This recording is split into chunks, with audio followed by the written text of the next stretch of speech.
Hi, I'm Sheriff Scott McKenna. I wanted to do another video kind of to, one, give some understanding to a lot of our residents here in Lapeer County and hopefully to interject a little bit of calm. One of the things that we're seeing right now, and I truly have received hundreds and hundreds of phone calls from friends, families, neighbors, and everyone throughout Lapeer. Everyone right now is at a little bit of a breaking point, and it's completely understandable. Unfortunately, we're dealing with something that none of us have ever dealt with in our lifetime, and it's crazy and it's scary. I think one of the things with being cooped up and the fear of what's going on in the economy and we're seeing so much battling between so many other people, and some of it's completely justified. There's a lot of things on both sides that I understand. I stopped yesterday in a gas station here in Lapeer on my way into work, and I was talking to a lady that's there every day. She's been there from the beginning since all this started.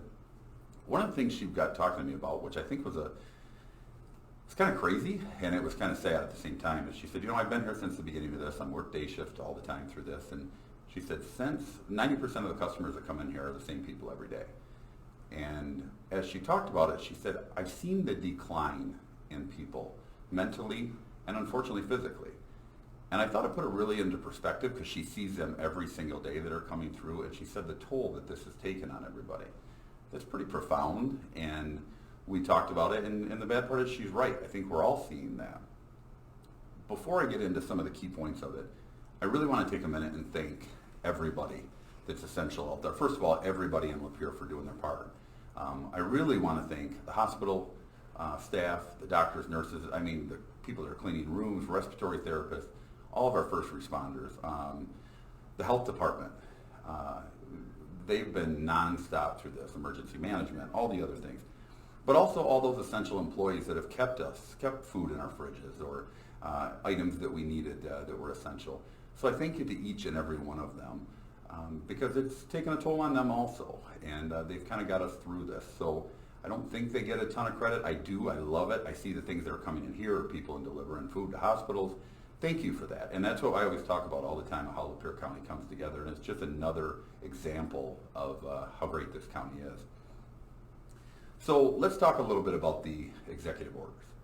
This is probably the biggest thing that I'm getting phone calls on for multiple reasons, and very justifiably so. I think most of you know me and know that I'm very professional. I have respect for people in their positions, and all of the state leaders are in a really tough position. All of the federal leaders are in tough positions. I'm not here to dispute either side of that. The executive orders, since they've come out, I'll be truthful with you. There's a lot of things that I struggle with.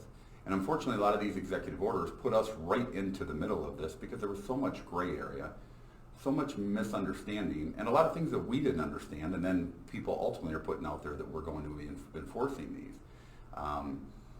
I don't agree with that. I obviously not taking anything away from the people that are sick and have died and all the things that were in there, but there's so much conflicting things, especially when it comes to our businesses. We have big box corporations that are open and local businesses that aren't.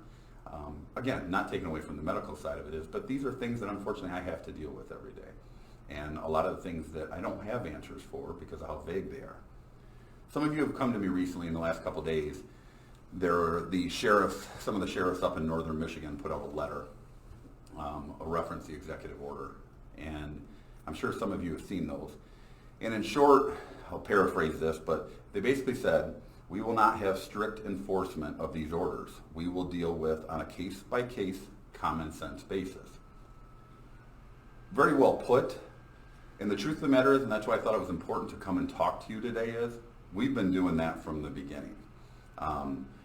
These are common sense. We are not out there looking to violate or looking for these instances where people are violating that. There has to be a situation where we evaluate case by case. We need people to be smart. We understand that people are struggling and the things that are going through with unemployment and all the other stuff with it. I put emails out from going back to the beginning of March, and I want people to be clear on this because I get asked about this more than anything, and it's probably my fault that I didn't come out and talk about this prior, but unfortunately we have been a little bit busy. I put emails out to the deputies. We are not and will not be pulling people over to see where they're going.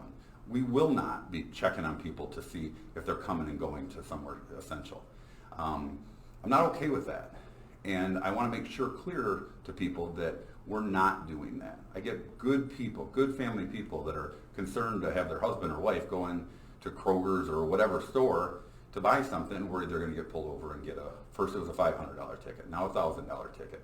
We're not doing that. The other part with that, I think, that comes into it is the common sense side of what we as a public are doing. And I touch on this, and I'm sure a lot of you have seen this, just last week. And I won't say the department to put more information out there that's needed, but somebody actually went on Facebook, put a post on there of a local police department policing an accident in Home Depot parking lot.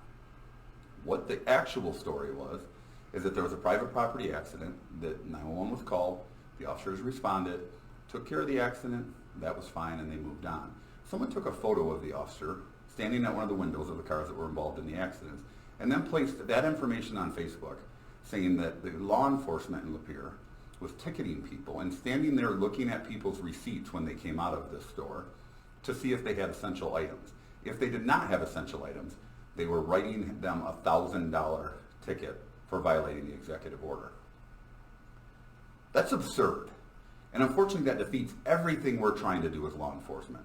These men and women are out there busting their butts every day, and we have somebody actually that just took information, completely turned it around, and lied to put more fear in the public. That's why I need you to know that is not happening. That will never happen. The other part of that, I think, is the resources that we have. We don't have the resources to do this. And everyone understands, and I'm not going to go into all the small logistical stuff of what we're doing here, but we're quarantining shifts. And for example, if you got 12 people that are normally on the road, we're doing 2 platoons of 6 so they're not around each other. Why? Because if one gets infected or is around there, those people are quarantined for 14 days. So we're running shorter staff because we have to. Because ultimately with a sheriff's department like our size, if we were to lose 12 people, we would cripple the sheriff's department. We would cripple your safety. So we're doing a lot of these things. So when we talk about resources and out there writing people tickets for all these things, that's just not possible. And unfortunately, my responsibility to you is way more important than that. I got to make sure that our people are safe, and if you do have an emergency, that they can respond to that. Not responding to these things that ultimately we can't clarify as into what the true meaning of some of them are. So I hope that clears up that part of it is, so that people understand we're here for you. These deputies, these officers and stuff live in the same community as you do.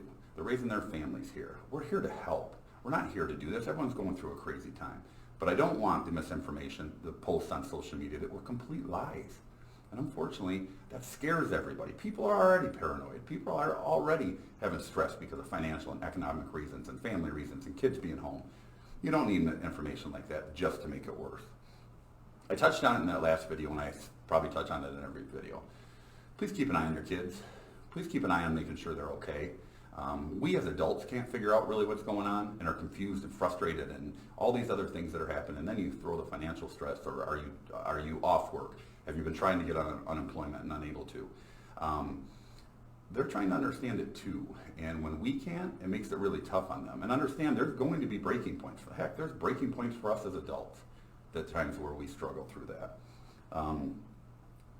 The other thing, and probably lastly, I want to put out there that by me doing this, folks, please understand, I'm coming to you this as genuine as possible. And as a friend of yours that lives in here and coached here, this doesn't give free rein for people just to go out and be crazy. It doesn't give free rein for people to say, oh, Scott said they're not doing this and they're not doing that.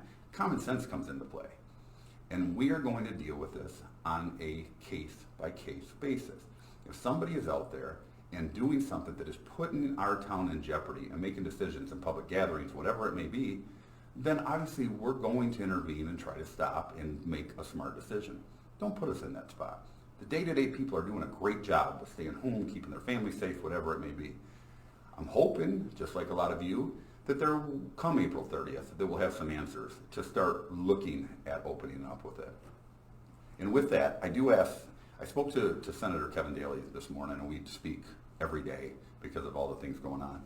He was talking about a bipartisan group in Lansing that was just formed with a group of people that they're trying to get opinions, advice, and help on how you believe as businesses you can open up. And basically they're looking for ways for you to help in those decisions.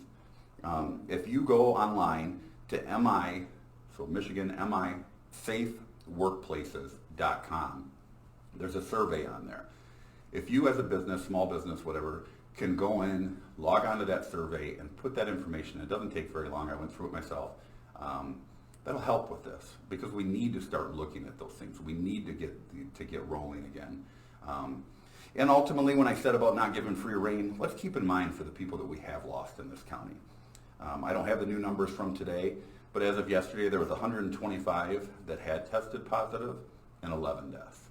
So when I say this about the executive orders and some of the things I don't agree with it, understand there's people grieving in our community right now because of what this has done to us. Have respect for that. Have respect for each other.